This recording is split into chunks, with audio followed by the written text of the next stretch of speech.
बाबांचा स्वानंदीला फोन येतो आणि नंतर जो काय गोंधळ घडतो, नक्की काय घडलं चला तर बघूया. तर मलिका खूप नाटक करते आणि आत निघून जाते. स्वानंदी मनात म्हणते, काकूंचे 2 रूप आहेत, एक राजवड्यांसमोर आणि एक माझ्यासमोर. पण काकू काळजी करू नका, तुमचं दुसरं रूप मी राजवड्यांसमोर लवकरच आणेल. इकडे मंदाकिनी काही शांत बसत नाही आणि परत शॉपिंगला जाते आणि समोरच्या क्रेडिट कार्डवर अशी काही शॉपिंग करत असते की स्वतःची बुद्धी घाण टाकते की एक क्रेडिट कार्ड कुणाचे. आणि स्वतः मलिकाला आणतो आणि बेडवर झोपवतो. पाय चेपत म्हणतो, मॉम मी चेपतो तुझे पाय. ती त्याचा हात ढकलत म्हणते, ए नको, पाय चेपू नकोस, तू फक्त मूर्खपणा कर. आज स्वानंदी कायमची ढगात गेली असती, पण नाही, साहेब बिनविषारी साप घेऊन आले. अरे ते सगळं कमी होतं की आज सगळ्यांसमोर तोंडावर पडले.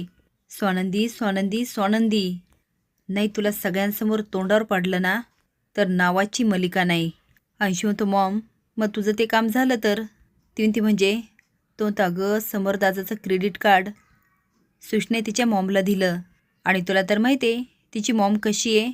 आत्तापर्यंत समोरचे भरपूर पैसे उडवले असतील. तू त्याचा इश्यू करून स्वानंदीवर घालू शकतेस की ते कार्ड स्वानंदीने तिच्या मॉमला दिलं. मलिका म्हणते, वा अंशुमन, तू पहिल्यांदाच छान काम केलंस.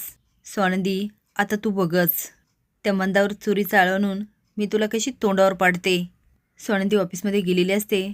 बाबांचा फोन येतो. नंदू कुठे आहेस तू? ती म्हणते, बाबा ऑफिसमध्ये. का, काय झालं?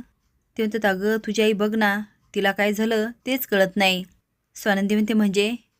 ते म्हणतात, अगं तिने एवढी खरेदी केली की तिच्याकडून एवढे पैसे कुठून आले तेच कळत नाही. स्वानंदी म्हणते, बाबा मी तिला पैसे दिले.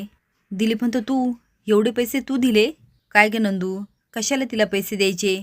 ती म्हणते, बाबा अहो तिला भाजीपाला काही वाण्याचं सामान आणायचं होतं. आता दिलीपचे बरोबर ट्यूब पेटते. तो अगं ती फ्रीज घेऊन आली आहे आणि आधीला म्हणते ते पण अगदी A1चं ब्रँडेड. स्वानंदी म्हणते, काय एवढे पैसे मी आईला नाही दिले, मग एवढे पैसे आले कुठून? दिलीप म्हणतो, तेच ना, तेच कळे ना.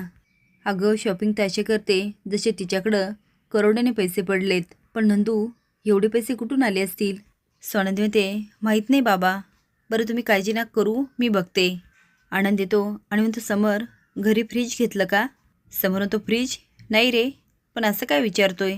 तो तुझ्या क्रेडिट कार्डवरून पैसे कट झालेत आणि तेवढंच नाही अजून बरंच काही घेतलं आहे. समोर म्हणतो, काय?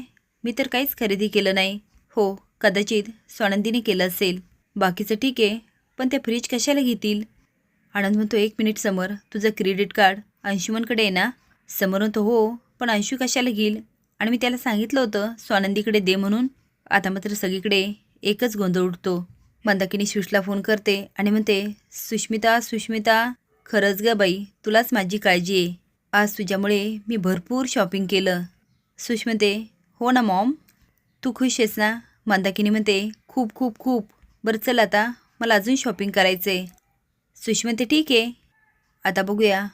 मंदाकिनी तोंडावर पडते, या सुष अंशुमनला तोंडावर पडते. असेच नवीन अपडेट जाण्यासाठी लाईक आणि सबस्क्राईब करा. धन्यवाद.